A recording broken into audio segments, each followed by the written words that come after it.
Why Srinivasachari president of the bar association city supreme court Hyderabad. ఈరోజు మన brother advocate MA Kaleem పైన Madanapeta police వాళ్ళు attack చేయడం వల్ల తనకు జరిగిన గాయాలు మరి ఆసుపత్రి పాలైన విషయాలన్నీ కూడా మీడియాలో క్లియర్గా మనకు వచ్చినాయి. అందు గురించి ఈరోజు ఈరోజు మేము ధర్నా చేయడం జరుగుతూ ఉంది. మన సిటీ సివిల్ కోర్టే కాకుండా ఇక్కడ Hyderabad twin cities, Nampally court, Rangareddy, Medchal and as well as Secunderabad court, Rajendra Nagar, మిగతా కూకట్పల్లి, మిగతా కోర్ట్స్ కూడా అన్ని కూడా ధర్నా చేయడం జరుగుతూ ఉంది. ఒక విచిత్రం ఏమంటే ఇక్కడ పోలీస్ బ్రదర్స్ కూడా ఉన్నారు, వాళ్ళు కూడా అబ్జర్వ్ చేస్తూ ఉన్నారు. మరి ఈ మధ్య కాలంలో ఈ 6 నెలల్లో దాదాపుగా పోలీసు వాళ్ళు అడ్వకేట్స్ పైన అటాక్ చేయడం అనేది 5-6 టైమ్స్ అయింది. మరి ఇంతకుముందు కూడా మనకు సిద్దిపేటలో చేశారు, జనగాంలో చేశారు, అదేవిధంగా నిజామాబాద్లో చేశారు. వేరే ప్రాంతాల్లో కూడా అడ్వకేట్స్ అందరూ కూడా మరి అడ్వకేట్స్ పైన పోలీసు వాళ్ళు అన్యాయంగా ఎలాంటి కారణం లేకుండా హై హ్యాండెడ్లీ మరి పోలీస్ అంటే భయం అంటూ లేకుండా వాళ్ళపైన అటాక్ చేయడం జరుగుతూ ఉంది.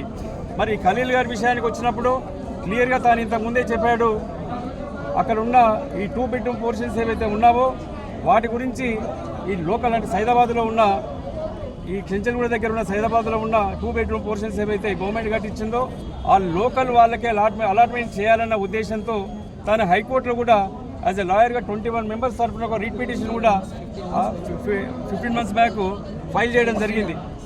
అయితే 15 months కంటిన్యూస్లీ ఫైల్ చేయడం జరిగింది. మరి లోకల్ వాళ్ళకు అలాట్మెంట్ చేయాలన్నప్పుడు ఆ మూసీ నదిలో పోతున్న ఇళ్ల గురించి ఇక్కడ చాలామంది కొంతమంది మాకు అలా చేయాలని చెప్పేసి వస్తే ఆ విషయంలో గొడవ జరిగితే తన హైకోర్టులో ఆల్రెడీ రీట్ పెండింగ్లో ఉంది కాబట్టి మీరు దయచేసి ఇక్కడ ఎవరు నిలబెట్టవద్దు, ఇంటర్ఫేర్ కావద్దని చెప్పేసి కంటెస్టెడ్ డిస్పోజల్ అందరికి ఇవ్వాలని చెప్పేసి కూడా డైరెక్షన్ ఇవ్వడం జరిగింది. ఆ విషయాన్ని పోలీసు వాళ్ళు చూపిస్తే కూడా మరి హై హ్యాండెడ్లీ తాను మరి ఆ విషయాలని పోలీస్ స్టేషన్కి వెళ్ళి చెప్పడం జరిగింది. ఇంట్లో నుంచి అన్యాయంగా తీసుకెళ్ళి మరి ఎలాంటి తప్పు లేకుండా ఒక అక్యూజ్డ్ ఏదో పేరు మోసిన నేరగాళ్ళ తనను తీసుకెళ్ళి మనం కూడా క్లిప్పింగ్ చూసాము, వీడియోస్ కూడా చూసాము. తనను లాక్కుంటూ రోడ్డు పైన లాఠీలతో కొట్టుకుంటూ వెళ్ళారు. అంటే ఒక అడ్వకేట్ అనేది వాళ్ళకి భయం లేదు. ఇక్కడి కూడా ఈ 6 months లోపలనే దాదాపుగా 5-6 ఇన్సిడెంట్స్ మనకు తెలిసి జరిగినాయి. తెలియని కూడా చాలా ఉన్నాయి. మరి వాళ్ళు కూడా అర్థం చేసుకోవాలి. అంటే పోలీస్ డిపార్ట్మెంట్ అంటే మరి లాయర్స్ అంటే ఇలా మరి ఏ విధంగా వాళ్ళు తప్పు చేస్తే లాయర్స్ అయినా పోలీస్ వాళ్ళైనా ఎనీ డిపార్ట్మెంట్ వాళ్ళైనా అండి చట్టపరంగా వాళ్ళపై చర్య తీసుకోవచ్చు. కానీ ఇక్కడ ఏంటంటే మరి తనను ఒక ప్రాక్టీసింగ్ లాయర్ను హైకోర్టులో కేసు ఫైల్ చేసినాము, ఈ విధంగా డైరెక్షన్ తెచ్చినామని చెప్పి చూపించిన తర్వాత కూడా మరి కొంతమంది తనకు అటాక్ చేసినా కానీ ఇంతమంది చక్కగా మాట్లాడాడు. పోలీసు వాళ్ళలో కూడా చాలా మంచి వ్యక్తులు ఉన్నారని చెప్పేసి 5%, 10% ఈ విధంగా అల్పిట్స్ ఉన్నందుకు డిపార్ట్మెంట్ కూడా పేరంతా పాడవుతుందని చెప్పేసి మరి ఇక్కడ ఉన్న మన ఇన్స్పెక్టర్ గారు ఇక్కడ ఉన్నారు, తాను కూడా ఇక్కడ సీనియర్ ఆఫీసర్, మేము కూడా చాలా ఇంటి తెలంగాణ ఎడ్యుకేషన్లో కూడా తాను పాల్గొనడం జరిగింది రంగారెడ్డి కోర్టులో ఉన్నప్పుడు. అందుకని తాను కూడా అర్థం చేసుకోవాల్సిందంటే మీ సబార్డినేట్స్ అందరికీ కూడా సార్ చెప్పాలి. కనీసం ఒకరిద్దరు ఈ విధంగా చేయడం వల్ల ఏంటంటే ఆవేశంలో రౌడీ షీటర్స్ గారు ఒక సిస్టమేటిక్గా ఒక డిపార్ట్మెంట్లో ట్రైనింగ్ పొంది వచ్చిన వారు కాబట్టి మరి లాయర్స్ కూడా ఏంటంటే న్యాయం గురించే పోరాడుతున్నాం మేము, మా గురించి కాదు. మా గురించి ఏమైనా ప్రాబ్లమ్స్ వస్తే ఏ లాయర్ కూడా పర్సనల్గా కొట్లాడు. ఎవరికన్నా ఆపద వచ్చిందంటే వాళ్ళ గురించి మేము కొట్లాడతాం. కాబట్టి మీరు కూడా అర్థం చేసుకోవాలి. మా డిపార్ట్మెంటల్గా మేము కూడా ఎందుకంటే ఏ విధంగా ఫర్దర్ స్టెప్స్ తీసుకోవాలో, డిపార్ట్మెంట్కు ఏ విధంగా ఇబ్బంది కలనో మేము సరే మీలాగా లాఠీలు పట్టుకొని తుపాకులు పట్టుకొని రాలేకపోయినా కానీ మరి కోర్టులలో ఏ విధంగా డైరెక్షన్ తీసుకోవాలో మాకు విషయాలు తెలుసు. అయినా డిపార్ట్మెంట్తో కూడా అందరం కలిసి ఉండాలనే ఉద్దేశంతో మేము అంత హేస్టీ స్టెప్ తీసుకోవడం లేదు. దయచేసి ఇప్పుడు మేము ఇంతకుముందు కూడా ఈ ఇన్సిడెంట్ గురించి కూడా డీజీపీ గారితో కానీ సిపి గారితో కానీ టైం తీసుకున్నాం, కలుస్తాం, రిప్రజెంటేషన్ ఇస్తాం.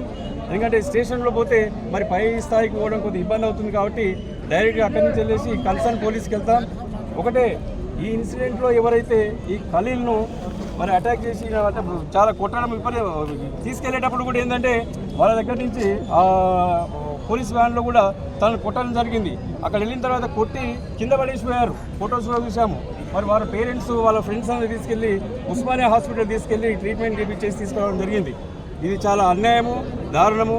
మేము on behalf of the bar association demand చేసేదంటే సోమోటోగా హైకోర్టు కేసు రిజిస్టర్ చేసేసి మరి కన్సర్న్ ఆఫీసర్స్ పోలీస్ ఆఫీసర్ల మీద చట్టపరమైన చర్య తీసుకొని వాళ్ళని కఠినంగా శిక్షించాలి, వాళ్ళని ఉద్యోగాల నుంచి సస్పెండ్ చేయాలి.